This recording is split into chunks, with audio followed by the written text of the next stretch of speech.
ఇప్పటికే వేలాది మంది, నేను ఆగనం దాంట్లో కూడా మీరు చూశారు. మరి నేత్ర దర్శనంకి వచ్చిన వాళ్ళు పబ్లిక్ చూస్తే సుమారు నిన్ననే 10-20 వేల మంది ఉండే. ఏదో రకంగా వినాయకుడి దర్శనం అయిపోతుంది అన్నటువంటి ఒక యాంగ్జైటీ ఇక్కడ ప్రజల్లో వచ్చేటువంటి భక్తుల్లో ఉంది. కాబట్టి వచ్చిన ప్రతి భక్తుడు కూడా మంచి దర్శనం కలిగే విధంగా, వచ్చిన భక్తుడు దూర ప్రాంతాలు వచ్చే భక్తుడు ప్రసాదాలు తీసుకునే విధంగా, ఇక్కడ వచ్చిన వారు ప్రతి వారు కూడా భగవంతుని వారి కోరికలు తీర్చే విధంగా అన్ని ఏర్పాట్లు కూడా మేము చేస్తూ ఉన్నాం. వచ్చిన భక్తులందరూ కూడా తప్పకుండా అన్ని ఏర్పాట్లు ఎక్కడ కూడా వారికి ఇబ్బంది లేకుండా మరి సాఫీగా అన్ని జరుగుతాయని మేము ఆశిస్తున్నాం.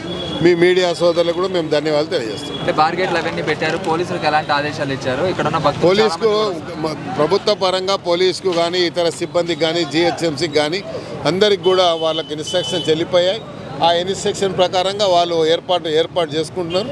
తప్పకుండా సిబ్బంది అన్ని డిపార్ట్మెంట్, వివిధ డిపార్ట్మెంట్, ఒక్క డిపార్ట్మెంట్ కాదు, R&B ఉంది, జిహెచ్ఎంసీ ఉంది, వార్డ్ వర్క్స్ ఉంది, లేకపోతే ఎలక్ట్రిసిటీ ఉంది, మిగతా హెల్త్ డిపార్ట్మెంట్ ఉంది, మిగతా పోలీస్ ఉంది, మిగతా డిపార్ట్మెంట్స్ అన్నీ ఉన్నాయి. కాబట్టి అందరి కోఆర్డినేషన్తో భక్తులకు, అదేవిధంగా మా వాలంటీర్లు, ఖైరతాబాద్లో పుట్టిన ప్రతి బిడ్డ, ప్రతి కొడుకు ఈ 11 రోజులు ఇది మా ఇంట్లో కార్యంలాగా, మా ఇంట్లో దేవుడిలాగా ఆ కార్యక్రమంలో భాగస్వాములు అవుతారు, కుల మతాలకు అతీతంగా.